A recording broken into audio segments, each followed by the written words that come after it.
Bonjour à tous. Donc on va un peu changer le mode d'action aujourd'hui puisque je vais vous présenter Jean-François et moi je ferai ma séance normalement prévue tout à l'heure à 11 heures.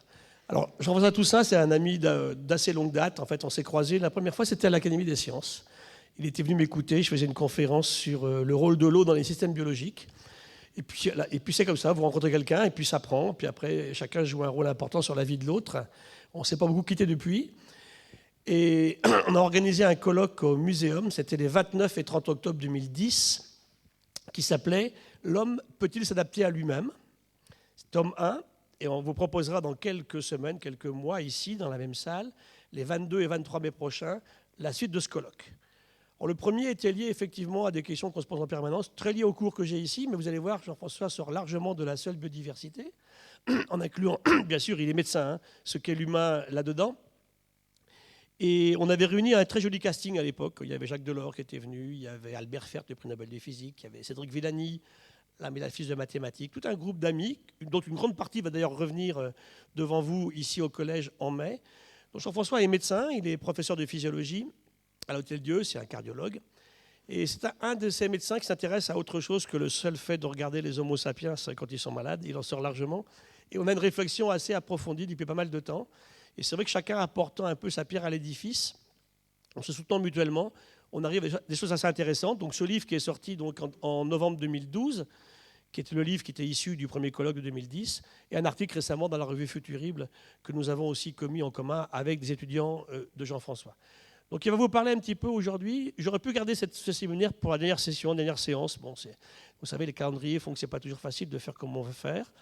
Donc il va vous montrer un petit peu, il va l'expliquer lui-même, quelles sont aujourd'hui les limites de développement qu'on peut pressentir dans un contexte en plus, et ça on en parlera beaucoup à la dernière séance que je ferai avec vous au début du mois de mars, d'humains qui n'acceptent pas la situation. Alors en fait, je vous disais, on a deux types de réactions, soit le déni, on dit bon non, ce que vous racontez c'est pas vrai, hein, l'humain il va très bien, la planète va très bien et tout se passe pour le mieux, de toute façon il s'en est toujours sorti et donc il sortira encore.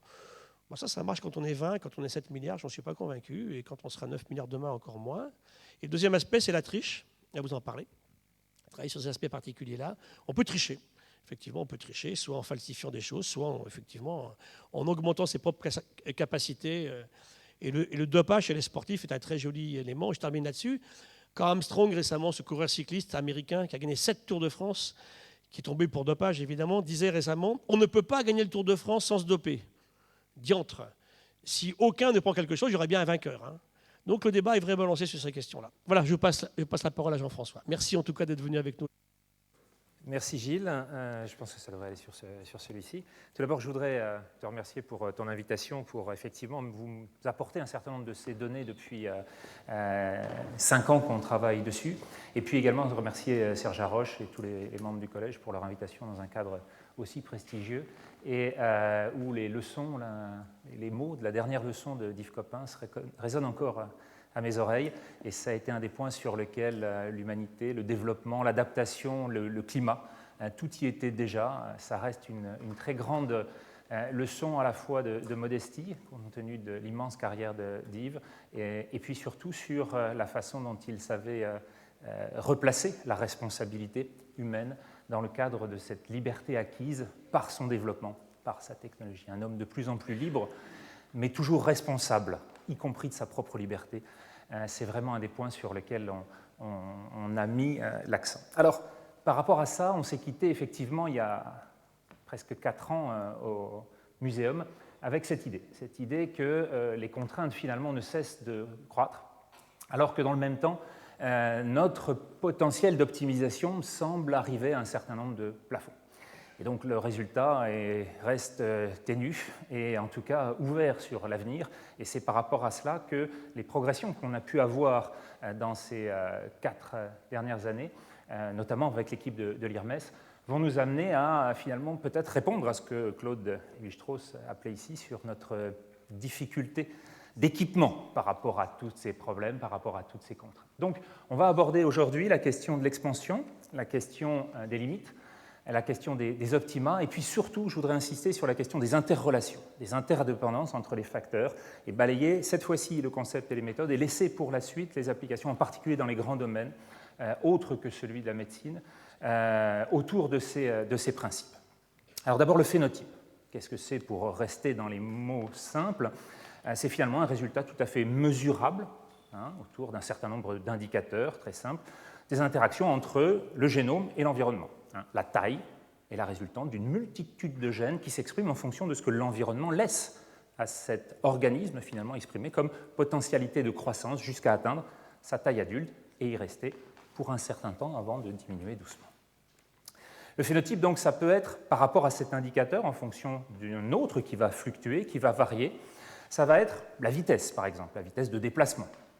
Ça va être la taille, je l'ai dit, ça va être le poids, ça va être le débit cardiaque, c'est un indicateur tout à fait mesurable. Ça peut être aussi la durée de vie qui va changer avec le temps, par exemple, et donc on voit l'augmentation de l'espérance de vie en France.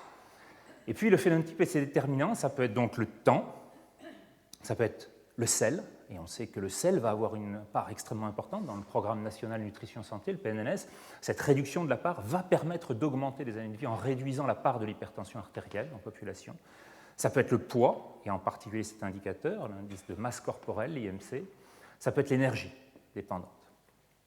Et puis, sur la vitesse, on peut avoir les mêmes choses, le temps, l'âge, l'indice de masse corporelle et l'énergie. Et tout cela va nous donner finalement un indice qui nous donnera une mesure de la performance pour caractériser la fonction. Et la fonction est essentielle en physiologie pour pouvoir voir comment se développe une capacité d'organe, une performance d'organe.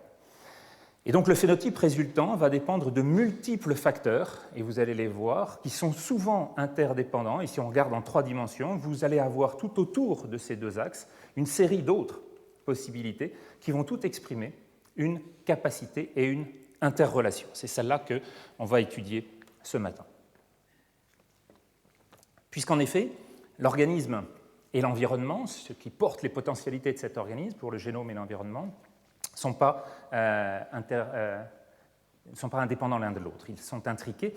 Et donc c'est un processus qui va être une réflexion finalement de la biologie des espèces, et c'est cette interaction constante qu'on va avoir entre l'homme et ces espèces commensales, ou son microbiome, toute la partie du microbiote interne qui est essentielle pour notre digestion, qui va être aussi un des facteurs importants de notre équilibre.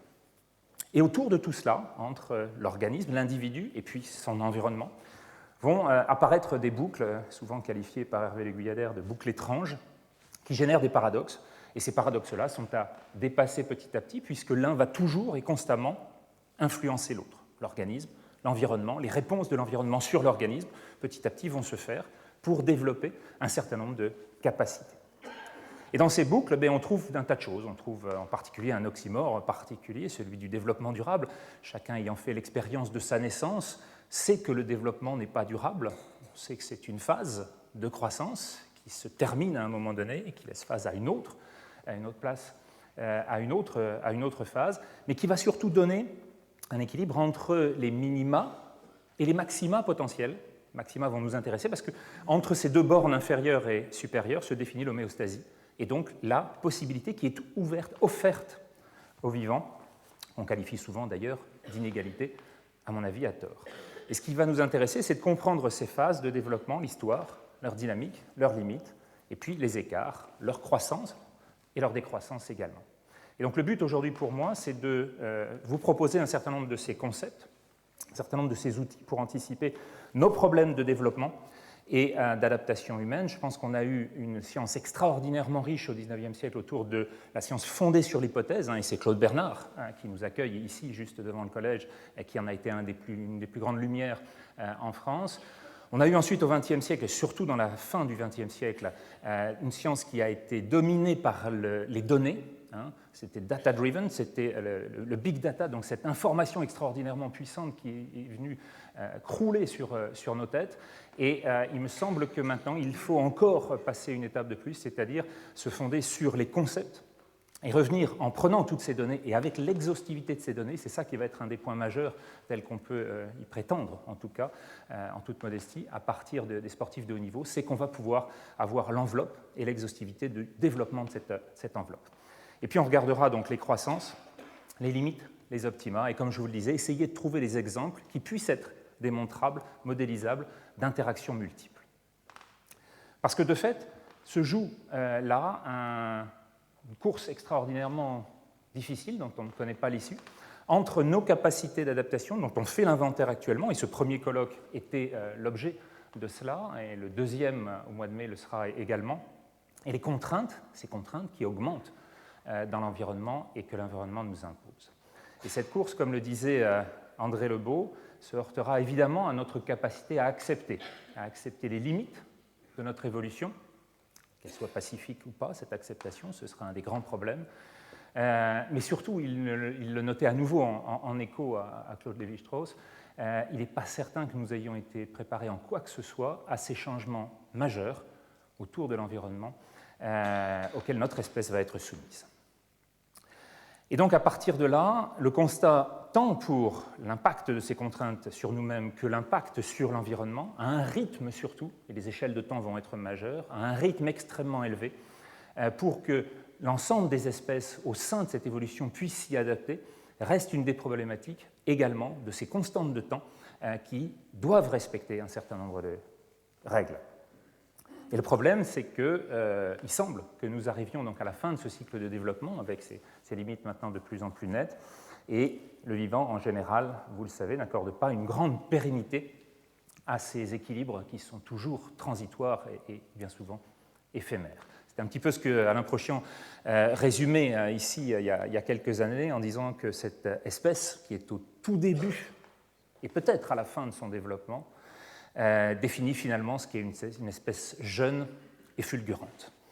C'est en ce sens, porté par l'ensemble de ses capacités, de ses qualités, qu'il faut comprendre notre problème du jour. Et donc pour en venir à ce que Albert Camus, dont on fête le centenaire de la naissance il y a juste 2 mois, dans le mythe de Sisyphe, abordait un certain nombre de ces points, et je vous propose de le prendre comme guide ce matin autour de ces questions. Alors la première remarque qu'il faisait dans le mythe de Sisyphe, c'est d'abord de se situer, on peut le trouver assez étrange, assez rare dans la bouche de Camus, mais c'est de montrer que tous les records, finalement, sont une façon unique d'être au monde, d'être face au monde le plus souvent possible. Et en ce sens, il montrait déjà ce que Archibald Hill, prix Nobel de physiologie de médecine, avait montré, qui était cette idée qu'en repoussant les limites, cette quête de dépassement nous apprend énormément de ce que sont finalement ces points d'interaction entre l'humanité et son environnement, entre les capacités intrinsèques et ce que l'environnement offre de possibilités. Alors quand on regarde cette expansion physiologique, on voit qu'effectivement, et Geoffroy Berthelot l'avait très bien montré, nous sommes arrivés depuis 1896, les premiers Jeux Olympiques, jusqu'à ceux de 2012 à Londres, on est arrivé à peu près à 99% de nos possibilités maximales. Et vous voyez que l'impact principal se fait dans le recul des 2 guerres mondiales, Première et Seconde Guerre mondiale, avec des effets qui vont jouer sur des retraits qui peuvent aller de 6 à presque 13 ans avant de retrouver le niveau, mais sur une expansion globale qui est cette longue expansion physiologique humaine. L'expansion économique rejoint une courbe qui est tout à fait similaire, avec à nouveau les 2 phases d'arrêt sur le PIB français. On trouve sur le plan de l'expansion technologique pour la mesure de la température océanique, à nouveau, le même type d'expansion qui va culminer aux alentours des années 90, et dont on voit en ce moment même une certaine régression, alors qu'on a énormément besoin de modélisation pour comprendre ce que sont les prochaines phases d'El Niño ou de la Niña, par exemple, qui ont des impacts climatiques majeurs. On voit qu'on commence à perdre un petit peu nos capteurs dans ce domaine. Mais sinon, la phase d'expansion est rigoureusement parallèle à celle que je vous ai montrée, et bien entendu celle de l'espérance de vie en France, avec un très gros débat sur ce que sont les valeurs actuelles dans ce domaine. Si on les regarde de façon précise pour les femmes, on voit qu'après celle du petit recul de 2003, impact thermique qu'on va voir tout à l'heure, les pentes entre ce qui se passe dans les années 50-60 et ce qui se passe maintenant ont diminué d'un facteur 5, elles ont diminué d'un facteur 2,5 chez l'homme en 50 ans. Et depuis 2011, 85, 84, 9, 85, on voit que l'espérance de vie féminine commence réellement à marquer le pas dans ce domaine, comme c'est le cas d'ailleurs chez les femmes d'origine européenne aux États-Unis. Et donc, c'est ce que France Mellet et Jacques Vallin signalent, que les rythmes de croissance sont maintenant beaucoup moins soutenus que ce qu'on a connu auparavant.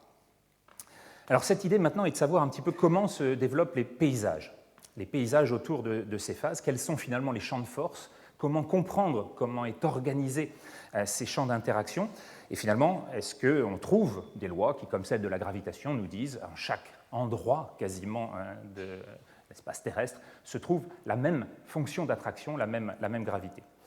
Et ce que Michel Morange nous dit, c'est qu'il y a bien des structures, des règles qui limitent l'espace des possibles et qui lui donnent une certaine géométrie, donc avec une approximation qui peut, par le biais de la mathématique, le biais de la physique, induire un certain nombre de choses qui vont nous dire que finalement, en général, les pommes ne tombent pas à côté des têtes de Newton.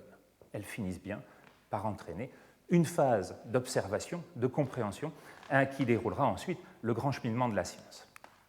Ces contraintes, elles sont hiérarchisées. Elles ne sont pas mises dans un chaos indescriptible. Il existe des règles dans la complexité de ces interactions qui vont respecter des lois qui sont hiérarchisées autour de ce que sont les systèmes physiques, avec des lois de la thermodynamique pour le métabolisme cellulaire, des systèmes chimiques avec des compétitions, des coopérations entre enzymes et des coordinations pour la partie de régulation, et puis le système vivant qui a encore un degré de complexité supplémentaire qui va jouer sur l'adaptabilité, la robustesse, l'efficacité, qui, elles, vont permettre la pérennisation. Alors ces formes-là, elles vont prendre des aspects dans lesquels je ne vais pas rentrer, simplement pour vous citer simplement 3 noms, ceux de Gompert, de Lotka et Volterra, et puis plus récemment de Vitaly Yukhalov, qui propose un certain nombre d'options sur ces phases de croissance, qui sont tout sauf linéaires. On a bien entendu fini par abandonner ce schéma qui nous aurait fait courir le 100 mètres en moins de 5 secondes, et puis en continuant en linéarité en moins de 2 secondes, donc finalement en 0 secondes, en vitesse infinie. Mais vous continuez le développement, et à ce moment-là, vous courez en le 100 mètres en moins de 2 secondes, en moins 4 secondes, avec des valeurs négatives qui n'ont aucun sens sur la réalité physique. Donc dans cette progression-là, on voit bien qu'il va passer par d'autres fonctions, par d'autres rôles. Et j'aurai juste une diapositive pour vous montrer ce que sont ces options pour décrire les lois logistiques principales dans lesquelles on va voir arriver ces asymptotes.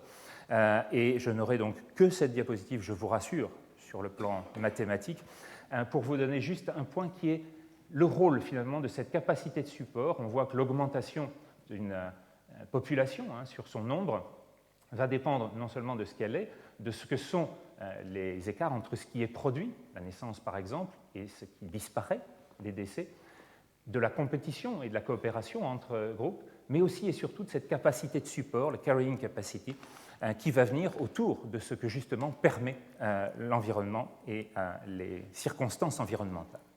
Et ceci va se faire avec un développement qui est multi-exponentiel par série. Vous l'avez ici, par exemple, sur la démonstration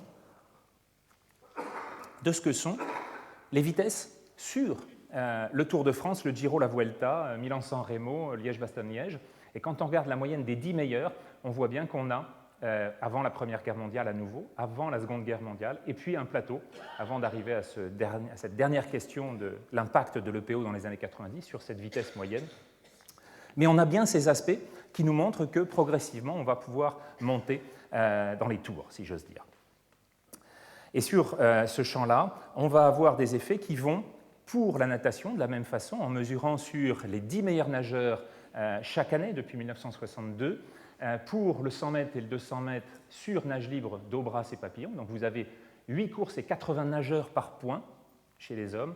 Et ce que vous voyez, eh bien, c'est la même chose, avec une toute petite fluctuation qui, tous les 4 ans, va vous amener au-dessus du lot dans une progression générale qui est la progression physiologique, auquel s'associe le développement ici de la partie des combinaisons qui, dans les années 99 à 2009, ont révolutionné la natation, et puis cette alternance olympique qui veut qu'on gagne à peu près 1% en année olympique pour reculer de 0,5% l'année suivante. Et globalement, ces cycles du développement vont avoir une composante majeure qui est la composante physiologique, qui en natation va se traduire par une augmentation de 15 à 16% sur ces 50 années, un cycle technologique. Et là, on voit bien que l'impact va être important dans ce domaine. Il est mesurable en termes sportifs, mais il est mesurable aussi en termes d'espérance de vie, quoique plus difficilement. Et là-dessus, on a des cycles socio-culturels, qui sont ceux, par exemple, du rythme olympique, qui vont venir petit à petit moduler très, très légèrement cette courbe de développement physiologique. Et de la même façon, sur les vitesses de course moyennes du 100 mètres au marathon, vous avez 10 courses et 100 athlètes par point. Et bien ce que vous voyez, c'est strictement la même chose, et surtout que depuis 20 ans, presque 20 ans, on est au plafond de ce développement. Il reste encore quelques records chez Usain Bolt, mais ça fait 5 ans qu'il ne l'a pas battu. On voit encore le marathon qui progresse. On s'intéresse à la question de l'EPO au niveau des meilleurs résultats actuellement, bien entendu. Mais sur l'ensemble de ces points, on voit sur le 400, sur le 800, que cette capacité de déplacement, la bipédie, qu'a si bien étudié Yves Coppens, finalement nous amène à un certain nombre de ces plafonds depuis maintenant 18 ans. Alors quel plafond? Pourquoi ces plafonds? Avant de s'intéresser au plafond, on va regarder le plancher. Et le plancher, pour soutenir les sumotories, c'est quelque chose d'extrêmement important. Et on va regarder ces relations de la performance avec l'âge. Si on regarde donc chez les sumotories, ce qu'on voit, c'est que le point maximal par saison, dans les plus grands tournois au Japon, notamment le tournoi de Tokyo que vous avez ici, est finalement une fonction très simple de l'âge. Vous voyez ce coefficient d'adéquation extrêmement élevé. On le retrouve sur le marathon, et avec le temps, des jeunes coureurs sont capables à 4 ans d'inscrire des premiers résultats. On ne voit pas trop bien l'intérêt, évidemment, mais ça existe. Et donc, du coup, quand on recueille sur le plan de l'archive, on doit bien en tenir compte pour voir l'ensemble se construire. Et vous avez à l'autre bout Foja Singh, jeune centenaire, qui vient d'établir le dernier record du monde sur le marathon de Toronto en 8h25 minutes et 30 secondes. Et vous voyez que cette capacité de vitesse-là est une pure fonction de croissance et de décroissance du temps, toute simple, finalement avec un très très haut degré d'adéquation descriptive.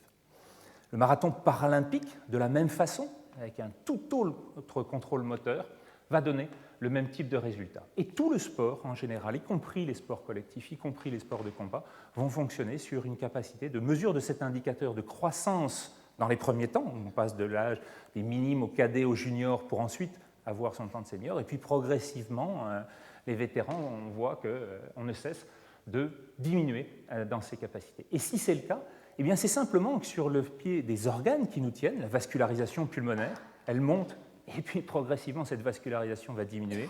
La variabilité cardiaque, le cœur qui nous pulse, va finalement avoir le même type de variabilité, et y compris nos capacités intellectuelles, celle de la vitesse d'identification, celle dans laquelle je reconnais sur un visage la joie, la peur, l'agression. Dieu sait si c'est important, Alain Berthoz l'a très bien montré.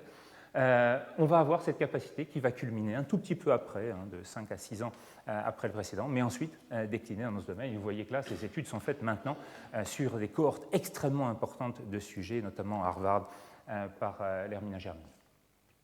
Et toute la physiologie humaine, finalement, rein, cerveau, cœur, foie, va fonctionner sur le même principe qui est celui de ce développement, de ces phases de croissance, suivies de phases de décroissance. La physiologie animale ne change pas non plus sur cet aspect-là, puisque vous voyez chez le lévrier, la vitesse de course en km/h fonctionnait avec un âge en mois cette fois-ci, qui va culminer à peu près avant de décroître. L'activité spontanée chez la souris suit le même rythme. Et l'activité locomotrice, on sort de la classe des mammifères. Chez le nématode, Caenorhabditis elegans, va montrer là encore, avec des mutations différentes selon les groupes, mais des capacités qui vont dépendre finalement de la vitesse de déplacement, de l'activité locomotrice en fonction de l'âge, et cette fois-ci, on est en jour. Donc à chaque fois, on voit bien que sur l'ensemble du règne animal, on commence à le voir sur la photosynthèse dans le règne végétal, on va pouvoir retrouver le même type de relation également.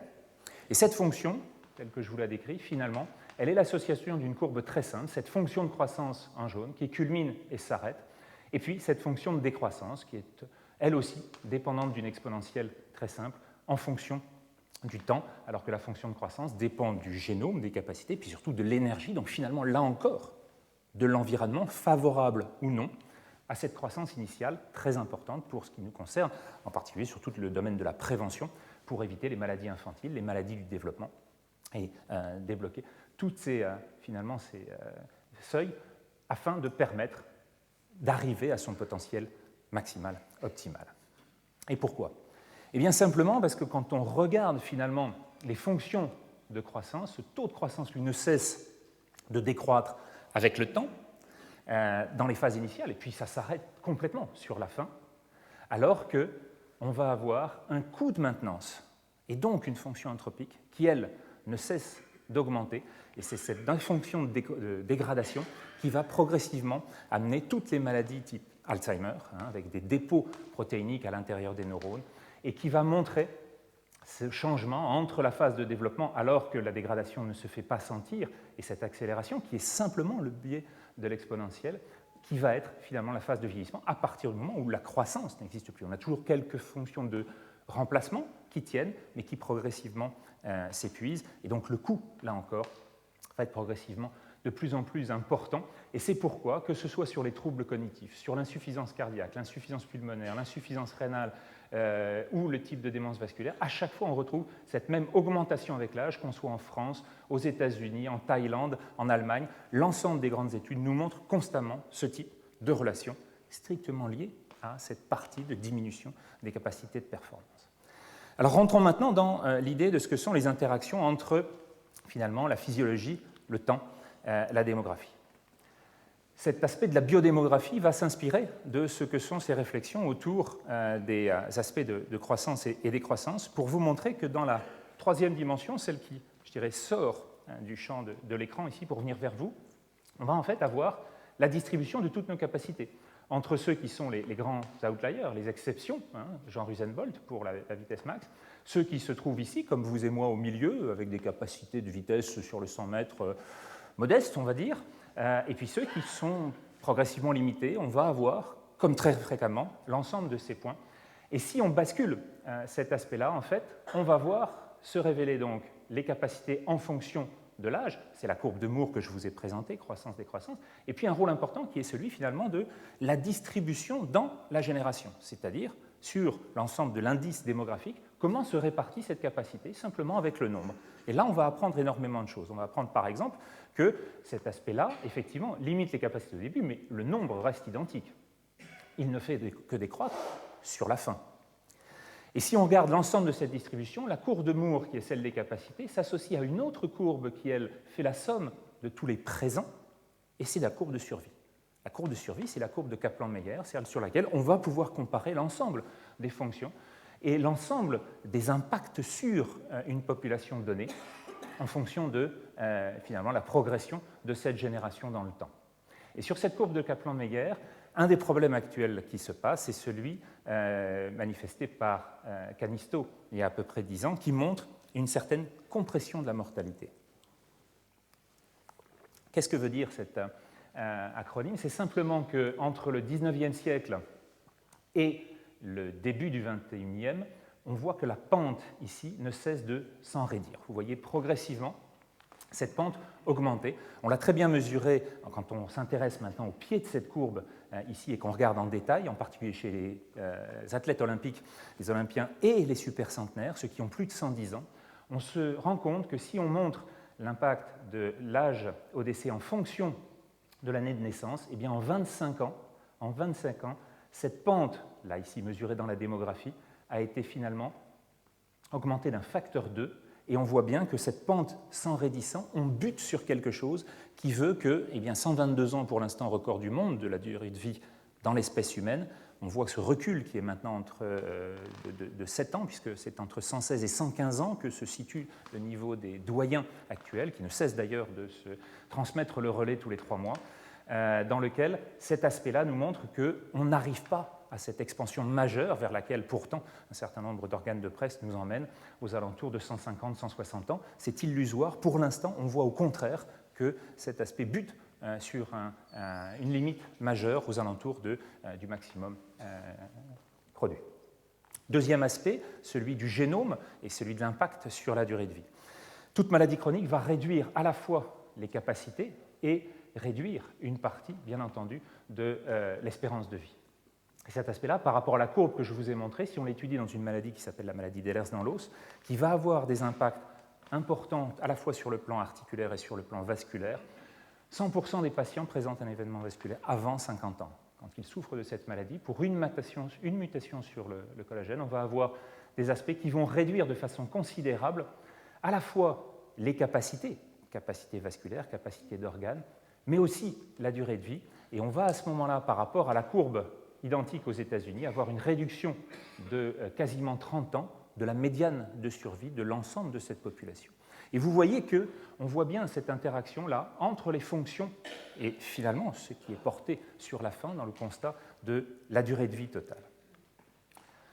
Venons maintenant à ce que sont les caractéristiques de l'interrelation entre la courbe de Moore et la courbe d'expansion pour voir comment sur les records du monde en natation, et je vous l'avais montré celle-là il y a 4 ans également pour ceux qui avaient assisté, on va voir sur les courbes individuelles de Tom Jaeger, pour ceux qui se souviennent de ce très grand nageur des années 80, sur les 50 mètres nage libre, voici la vitesse de déplacement qui est de l'ordre du mètre par seconde jusqu'à 2 mètres 40 actuellement. Alexander Popov, le dernier en maillot de bain, aux Jeux d'Atlanta puis de Sydney, et puis Frédéric Bousquet, qui a été juste avant César Sciello, le dernier Français à porter ce record du monde grâce aux combinaisons. Chacun apporte sur son record personnel, finalement, sa capacité de croissance, et ce point-là, qui est son record individuel, vient sur la courbe des records du monde montrer à la fois cette progression, mais en même temps la difficulté que l'on trouve maintenant, et en particulier depuis qu'on a interdit les combinaisons, à retrouver ces valeurs à ce degré. Et donc on voit bien que là, on va avoir une difficulté, celle de l'adéquation entre les courbes individuelles de notre croissance et les courbes collectives, c'est-à-dire celles du développement. Et c'est finalement dans ce constat douloureux, tel que le fait Camus, que nous allons devoir organiser la lutte, si j'ose dire. Sur le 800 mètres, même chose, vous avez ici chaque point parmi les 10 premiers, Première et Seconde Guerre mondiale. Sur le 400 mètres, Première et Seconde Guerre mondiale, les hommes et les femmes, à chaque fois vous voyez le même type de courbe et à chaque fois vous voyez le même impact finalement de l'immense difficulté à progresser encore, et y compris d'ailleurs avec le grand dopage aux stéroïdes des Allemandes de l'Est dans les années 70 et 80, qui ont culminé aux Jeux Olympiques de Séoul en 1988. Et toutes, finalement, les disciplines à record, athlétisme, natation, cyclisme, haltérophilie, auxquelles s'associe le patinage de vitesse en ce moment à Sochi, finalement montrent le même type de plateau dans les 20 dernières années. Et cette expansion phénotypique, il faut la comprendre en fonction du temps, c'est-à-dire que globalement, on va avoir cette courbe de Moore, l'indicateur phénotypique en fonction de l'âge, et ici, si on regarde se décaler dans le temps cette fonction de Moore, en fait, du 18e, 19e jusqu'au 21e siècle, on va avoir progressivement cet aspect qui va montrer un ensemble de qualités qui vont porter à la fois sur les vitesses maximales, sur les capacités maximales, sur les records maximum, à tous les âges, y compris pour Fojassine, qui vient de battre le record du marathon, et en même temps associer cette courbe avec une augmentation de l'espérance de vie qui va culminer en 1997 avec Jeanne Calment. Et c'est dans ce processus d'expansion qu'il faut comprendre nos relations à l'environnement, ce qui a été favorable, l'énergie notamment que nous avons utilisée pour pouvoir montrer ces principes. Cette courbe de croissance des records est directement associée aussi à la courbe de croissance de l'espérance de vie maximale. Pourquoi ? Parce que ces systèmes sont des systèmes assez complexes, mais qui vont avoir des règles sous-jacentes qui vont suivre ces fameuses règles telles qu'on l'a vu proposées par Michel Morange. Un système complexe, c'est quoi ? C'est un système qui s'oppose à un système fermé, statique, qui lui va se désorganiser avec le temps, et dont les structures vont disparaître progressivement vers l'homogénéité. Et à l'inverse, un système ouvert, complexe, c'est un système qui est traversé d'un flux de matière et d'énergie, qui va être à l'opposé de ces équilibres thermostatiques, et qui, par ce biais, va proposer un certain nombre d'options, de variabilité, d'auto-organisation, qui vont faire apparaître des structures, et c'est ça qui est à l'origine de la diversité. Diversité dans les structures à un niveau donné, ce sera la complexité du niveau supérieur, quand on va regarder comment, finalement, à partir des êtres unicellulaires, on aboutit aux êtres pluricellulaires, et des êtres pluricellulaires, définir des fonctions particulières spécifiques pour un foie, un cœur, un cerveau, un muscle. Et il y a une hiérarchie de l'ensemble de ces niveaux, très bien montrée par Daniel Macchi et Brandon il y a 4 ans maintenant. Cette hiérarchie, dans l'échelle spatiale, qui va de la particule, molécule, cellule, organe, individu, espèce, jusqu'à éventuellement des règles universelles dans les grandes lois de puissance, eh bien, toutes ces interactions finalement se font entre tous les niveaux, et c'est dans ce domaine-là qu'on doit également comprendre la façon dont les uns vont interagir avec les autres simultanément. L'aspect de simultanéité est extrêmement important pour comprendre comment à la fois la partie de sélection naturelle va venir sur un organe spécifique, une fonction particulière s'imposer, mais alors qu'elle s'impose également aux autres niveaux.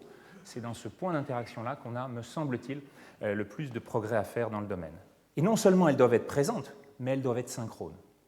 À nouveau, dans la qualité du développement pour un embryon, dans son développement, puis développement fœtal, puis il faut que des phases surviennent en même temps. Faute de quoi, vous n'aurez pas la fonction adulte efficace. On voit très bien qu'il y a parfois quelques heures seulement pour que une hormone, comme tu le présentes régulièrement si bien, vienne faire son effet, et que cet effet-là, y compris sur le plan cérébral, pour l'impact de la testostérone par exemple sur nos comportements adultes, va jouer sur ces effets. Donc on va avoir des effets extrêmement importants dans ce domaine-là, et des effets qui vont choisir finalement les niveaux auxquels ils s'appliquent, et c'est ces fonctions d'autoréférence finalement qui vont expliquer toutes les composantes fractales qu'on avait développées avec Mandelbrot il y a 4 ans. Mais les relations restent simples entre deux facteurs. C'est dans la multitude des interactions que se fait la complexité. Alors heureusement, on commence à avoir un certain nombre de règles qui nous permettent d'aborder ce point et de montrer que ces trajectoires individuelles, en évolution collective, vont finir par porter un certain sens. On ne les comprend pas, elles restent dépendantes des conditions initiales. Dans ce domaine, la stabilité de l'ensemble, stabilité structurelle sera importante, et c'est dans la définition de ces attracteurs étranges, boucles étranges de l'aiguilladaire tout à l'heure, qu'on va voir que ces aspects, l'aile de papillon, cette dépendance finalement avec les tempêtes au Texas, dans ce que sont les démonstrations populaires de l'effet papillon, c'est bien que les dominos s'enchaînent et que finalement les stabilités statistiques de l'ensemble gardent cette cohérence et qu'on va trouver à ce moment-là des capacités d'interroger ces interactions. Alors comment on y parvient? C'est notamment le travail de Bernard de Chazal ici, de montrer qu'il existe des fonctions d'algorithmes qui permettent d'aller chercher dans des systèmes interactifs les uns avec les autres, donc des populations ensemble, des individus ensemble, des effets qui vont s'inscrire dans ces algorithmes naturels et qu'ils seront approchés par des algorithmes mathématiques. Et cet aspect-là, vous en avez la démonstration dans ce court extrait de Nuée des tourneaux à l'automne, dans lequel vous voyez progressivement ces masses d'oiseaux qui vont prendre des formes extraordinaires, qui sont tous en interaction avec la vitesse de leurs voisins, de leurs congénères. C'est à chaque fois ce point-là, la vitesse à laquelle, et le déplacement, l'angle que fait le oiseau voisin, qui va créer finalement les formes complexes telles qu'on les voit ici. C'est extraordinaire, ce point-là, celui de la complexité, de la diversité, et finalement qui nous ébahit, porté par ces fonctions algorithmiques, est extrêmement important. Et ce qu'il est important, c'est de voir comment on peut progresser dans cette science des interactions. Avec le temps, on l'a vu, pour l'âge et pour l'évolution, avec l'énergie, qui sera probablement la principale limite au XXIe siècle. Et puis, on va regarder comment ces interactions peuvent se faire, par exemple, sur la démographie et l'espérance de vie. Vous avez une relation très simple entre l'énergie consommée par individu, l'énergie per capita, et la démographie. Et vous voyez, au cours du XIXe et XXe siècle, que globalement, plus la démographie augmente, aux alentours de 7,5 milliards maintenant, et plus on va avoir une augmentation de l'énergie consommée en moyenne dans l'espèce humaine, mais avec un plafond qui commence à apparaître maintenant. Deuxième courbe entre l'énergie et l'espérance de vie, cette fois-ci, nous montre que là, on est dans une fonction logarithmique. Cette fonction va en fait plafonner, elle aussi, avec la consommation d'énergie, dont on vient de voir qu'elle est limitée par la démographie. Et donc on a une association avec une augmentation très importante, d'abord dans les pays en développement, puis qui va culminer dans les pays développés, dans lesquels on voit que progressivement, ce lien-là, lui aussi, fait partie d'une démonstration d'effet de rendement décroissant. Et le lien entre les trois nous montre cette fois-ci qu'en fonction de l'énergie consommée, de l'espérance de vie gagnée et de la démographie qui ne cesse de croître, voici le parcours qu'on a fait depuis la création du Collège de France. 16e, 17e, 18e, 19e et 20e siècle, on arrive ici sur une phase dans laquelle l'enraidissement de la pente, là encore, en termes de gain potentiel d'espérance de vie, devient de plus en plus difficile en raison de la démographie et malgré l'augmentation de la consommation énergétique. Et donc cet article dont parlait Gilles tout à l'heure, paru dans Futurisme, nous montre bien que ces interrelations-là sont très importantes à établir et à comprendre, de façon à ce qu'on puisse anticiper ce que seront nos trajectoires possibles. Et donc, bien entendu, la question à 80 ans d'ici se posera de savoir dans quel sens vont évoluer les autres de ces critères en retour. Autre dépendance, puisqu'on parle climat et que cette question autour de la température va être extrêmement importante, c'est celui justement de notre physiologie avec cet indicateur aussi simple que l'élévation thermique. Si vous prenez des marathoniens qui ont assez de folie pour aller de temps en temps s'exprimer sur les endroits les plus intéressants de la planète, le Spitzberg, le pôle Nord, le pôle Sud, mais aussi le désert, vous avez ici sur le marathon des sables 2 épreuves qui se sont courues en 2009 par 29 degrés et en 2008 par 42 degrés. Et vous voyez l'impact important, le recul de la courbe rouge par rapport à la courbe bleue, donc à peu près une demi-heure d'écart, mais on peut se dire que cela ne concerne que quelques rares athlètes qui ont justement ce petit grain de folie. Quand on regarde par contre ce qui se passe sur les marathons de Londres, de Paris ou de Chicago, qui sont courus à des latitudes tout à fait raisonnables et par des températures à peu près idéales pour le marathon, on voit que Chicago en 2001, 7 degrés, la distribution entre les meilleurs, l'élite, la grande majorité, la masse ici aux alentours de 4h30, et puis les retardataires, finalement va avoir, pour l'année suivante, à peu près dans les mêmes conditions, une distribution très, très similaire. En 2007, par contre, en 2008, pardon, 22 degrés, on a augmenté de 15 degrés, et vous voyez à nouveau marquer l'impact de cette élévation thermique d'un recul de 15 minutes sur les premiers et d'un recul d'une demi-heure à 3/4 d'heure sur l'ensemble du groupe. Et 2007, qui s'est couru par 28, a été encore plus catastrophique avec à peu près 300 hospitalisations pour coup de chaleur et un décès lié à cette condition absolument majeure d'incapacité à éliminer la température. Et donc cette construction-là nous permet à un moment donné de venir sur cet impact de la température pour regarder comment, par rapport à ce temps à l'arrivée, et donc la grande question est de passer le front des 2 heures actuellement, en fonction de la température qui va aller de moins 40 sur les courses du pôle Nord et du pôle Sud à 10 degrés, l'optimum, et jusqu'à plus 40 degrés dans le marathon des sables, va se distribuer finalement, pôle Nord, distribution sur l'hémisphère Nord, Paris, Londres, Chicago, avec une augmentation du nombre d'inscrits et du nombre de participants, et progressivement, là encore, une diminution jusqu'aux meilleures performances, mais très en recul parmi les marathoniens des sables. Et c'est sur toute cette distribution-là que vont porter finalement les fonctions de régulation entre la température et la performance. Et c'est par rapport à cela, comme sur le plan de l'interaction du génome et de la démographie, que vont se faire, y compris sur l'élite, qui vient entre finalement moins 3 degrés et plus 20 degrés, rarement plus, disputer les meilleures courses, mais qu'on ne retrouve jamais sur les marathons les plus extrêmes. Et sur cet aspect-là, on a là encore un paysage de performance, un paysage physiologique qui répond à cette interaction entre les capacités et l'environnement. Cet aspect-là va jouer donc sur la performance optimale à 10 degrés. Ici, c'est le temps du vainqueur par rapport à la température. C'est la même courbe inversée. Et cette courbe, c'est finalement celle qu'on retrouve sur la mortalité. Bernard Swinguedo, qui nous a rejoint, a beaucoup étudié cette partie-là. Et là encore, on voit qu'à un décalage de 10 degrés près, la réponse, la fluctuation de la mortalité au pas de temps quotidien en France va finalement être marquée par cette dépendance à la température.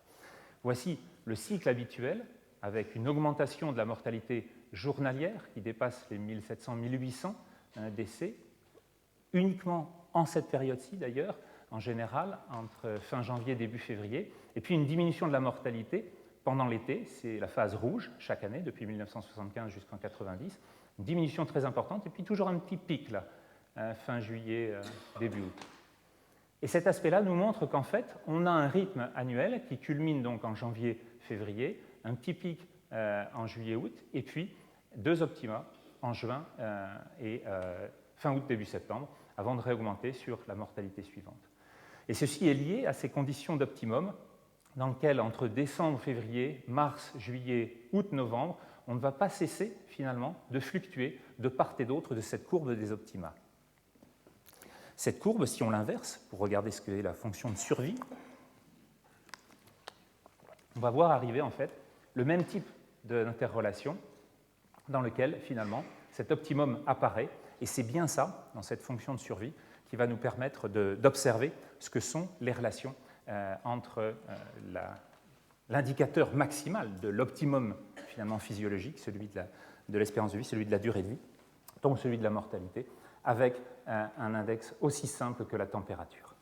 Et comme on est à peu près certain qu'on va voir des jours de canicule beaucoup plus nombreux dans les années à venir, c'est ce que le GIEC nous dit et qu'il nous confirme à nouveau, la question de la mortalité future est posée, puisqu'à partir de là, on devrait avoir une bascule de ce cycle, ou alors une augmentation et un décalage vers les températures les plus élevées, et donc avoir des cycles de mortalité beaucoup plus importants sur les mois d'été, voire éventuellement une augmentation de la répartition avec des mortalités liées aux événements extrêmes, autant sur le froid de l'hiver que sur le chaud de l'été. C'est toute la question des distributions qui va être posée maintenant.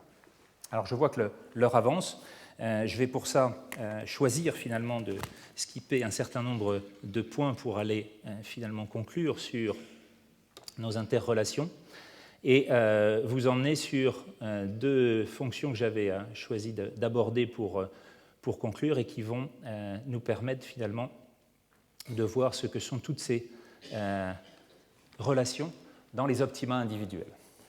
Et ces optima-là, finalement, sont portés par ce que je viens de vous montrer sur la température et les relations finalement d'optimum. Ces optima, on va les avoir, comme je vous l'ai indiqué, en fonction de l'âge. Et donc, vous voyez le phénotype augmenter selon la courbe de Moore, et puis, finalement, s'achever. Vous avez une relation qui, dans une autre dimension de l'espace, avec la température, va montrer, là encore, les fluctuations que je viens de vous indiquer, avec un optimum de survie. C'est 10 degrés pour la performance en marathon, mais pour la réalité, quand on n'a pas besoin de courir 2 heures à 20 km/h, c'est aux alentours de 20-25 degrés en France. C'est un petit peu plus chaud en Espagne, c'est un petit peu plus froid en Suède, bien entendu. Les adaptations se sont faites à ce niveau-là. Mais si vous regardez notre relation au cholestérol, notre relation au sel, notre relation à la tension artérielle, on va avoir à chaque fois des points qui vont, comme je vous le disais tout à l'heure, en fonction de l'énergie qu'on a, en fonction de l'économie dont on dispose, en fonction de la vitamine D, on va avoir toute une série de fonctions qui vont être comme ça réparties avec des fonctions d'optimum, et elles vont toutes donner des aspects qui vont permettre de définir le phénotype optimal au sommet de chacune de ces courbes.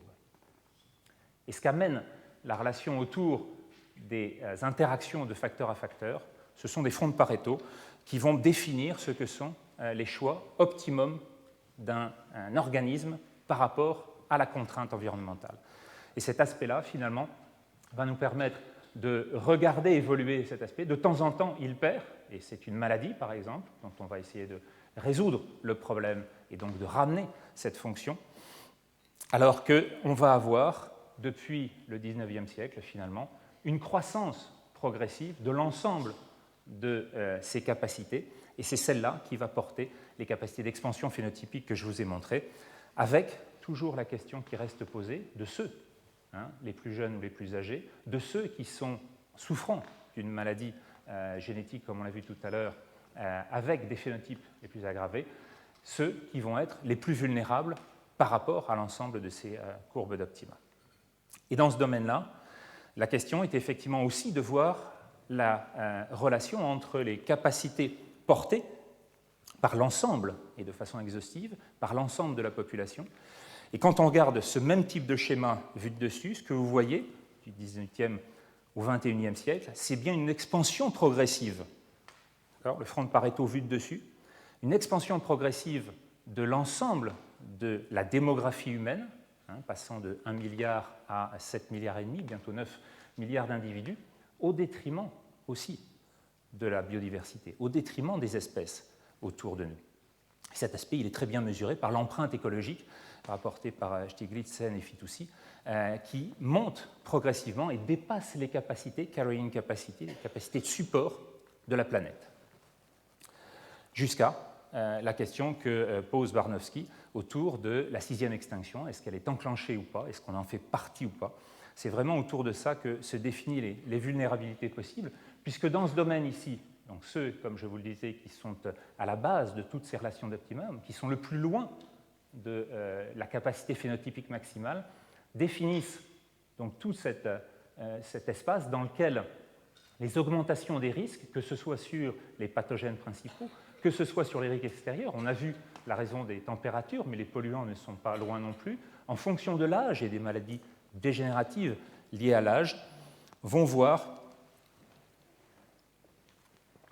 des agressions potentielles sur l'ensemble de notre espèce qui peuvent aboutir au cours du XXIe siècle à une réaugmentation des mortalités. Et c'est bien dans ce domaine-là qu'on doit pouvoir comprendre ce que sont les interactions entre, finalement, nos agresseurs principaux et nos capacités de résistance, autant intégrant les capacités d'adaptation que les fonctions physiologiques. Alors, est-ce qu'on saura s'adapter à ça ou est-ce qu'on va nier notre réalité? C'est bien toute la question maintenant par rapport à ce que sont les limites d'adaptation sur lesquelles je vais conclure. Celle que Rockström nous a indiquée depuis maintenant 5 ans nous montre que pour les quelques grandes fonctions, changement climatique, acidification des océans, les grands cycles de l'azote et du phosphore, les terres arables, les aérosols, la pollution chimique, on en a 2 qui sont largement dépassés maintenant, celui du cycle de l'azote et celui de la biodiversité, si cher à Gilles. Et dans ce domaine-là, Ehrlich a montré que, là encore, on avait des nécessités à comprendre les interactions entre la population, les nous, la consommation, ce qu'on croque, et puis l'environnement, ce qu'on laisse aux autres, aux autres espèces, et ce qu'on laisse traîner. Et dans ce domaine-là, ce qu'il explique bien, c'est que dans cet article de Science, que les externalités, finalement, ne tendent pas vers un équilibre. Elles sont en train d'être attirées par quelque chose, et c'est bien dans ce contexte de complexité et d'attracteur qu'il faut raisonner cette possibilité évolutive pour l'ensemble de notre espèce. Deuxième question, celle de la perte des régulations de l'environnement lui-même. On voit bien sur la question de la température, comme je vous l'ai montré tout à l'heure, qu'il existe des moyennes et des extrêmes. Et sur cette augmentation de la moyenne, on va avoir un décalage vers le haut, donc tout sera plus chaud. Oui, plus d'été très chaud, caniculaire. Deuxième question, est-ce qu'on va avoir une augmentation de la variance? Et donc, globalement, est-ce qu'on va aller plus loin de part et d'autre? Ça, ce serait plus grande variabilité et donc plus grande vitesse de variation d'un jour à l'autre. C'est peut-être le cas avec les perturbations qu'on voit dans certaines circonstances. Mais si on a les deux en même temps, on va décaler vers le plus chaud et on va avoir des événements extrêmes dans les deux sens. Et là, on a des capacités de régulation qui sont peut-être plus faibles. Dans ce domaine-là, on a vu les 15 000 décès supplémentaires en 2003 lors de la canicule, événement extrême très chaud en France, mais on a vu aussi, qui est passé beaucoup plus inaperçu, il y a juste 2 ans, en 2012, en cette période de février, 6 000 décès supplémentaires par rapport à la moyenne habituelle, juste sur les 15 jours, où il a fait moins 15 en Île-de-France. Et c'est bien ce qu'on constate actuellement sur les températures moyennes et extrêmes, dans lesquelles on voit, sur les mesures qui ont été faites de 1958 jusqu'en 2001, qui est publié l'année dernière dans Nature, cette augmentation de la moyenne et de la dispersion qui est valable à la fois en Europe et en Amérique du Nord.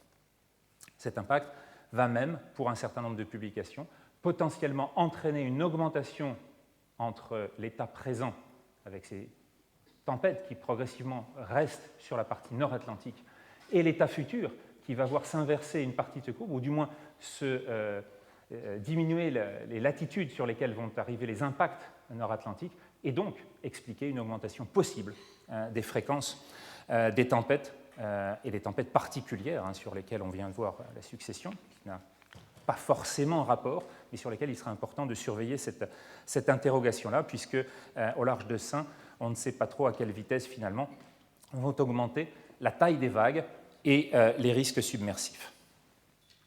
Et donc par rapport à tout ça, ce qui sera important de finaliser, ce sera sur les domaines qui nous seront accessibles, et voici sur les quelques propositions qu'on peut faire. D'abord, celui d'accélérer notre compréhension sur les systèmes non linéaires, sur les interdépendances, je vous en ai montré juste quelques-unes, température, espérance de vie, énergie, démographie, ce sont des points sur lesquels tous ces effets étant liés, il nous faudra comprendre à l'échelle du dessus, pas seulement à l'échelle individuelle, mais à l'échelle de l'ensemble des données exhaustives de notre espèce, ce qui va provoquer les interactions les unes entre les autres.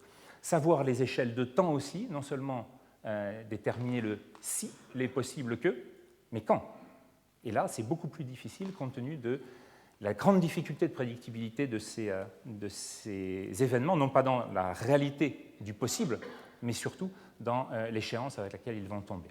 Et puis, prévenir ces bouleversements en faisant autre chose que simplement changer le discours, ce sera un des points majeurs sur lesquels nous essayons au niveau du Haut Conseil de santé publique d'aborder par le biais de l'environnement les problèmes de gouvernance, de biodiversité, l'ensemble des interactions climatiques pour avoir l'évaluation possible de tous les impacts sanitaires qui peuvent se faire, et ce sera en particulier le cas, notamment dans un certain nombre des sessions exposées à la COP 21, la prochaine conférence sur le climat, en novembre et décembre 2015. Mais de toute façon, je crois que là, à ce stade, le plus important, c'est de réorganiser et de recréer un dialogue nouveau avec le vivant, basé sur le partage, basé sur le don, très clairement et sans tarder. C'est un point sur lequel on voit un monde qui est certes plein de bruit et de fureur, raconté par un idiot, comme le dit Shakespeare, mais qui est truffé de cohérence. C'est ces cohérences-là que l'on doit pouvoir retrouver, montrer. Il faut accepter individuellement, mais assumer notre responsabilité d'espèce, et ça, ce sera beaucoup plus difficile, et on en voit l'immense difficulté au niveau des instances internationales pour pouvoir ne serait-ce que partager le constat et parler le même langage. La question posée à André Lebeau, c'est est-ce qu'il y a un impératif de pérennité de l'espèce, très largement au-dessus de ce qu'est notre capacité individuelle à répondre à cet instinct de survie qui nous a protégés jusqu'à présent.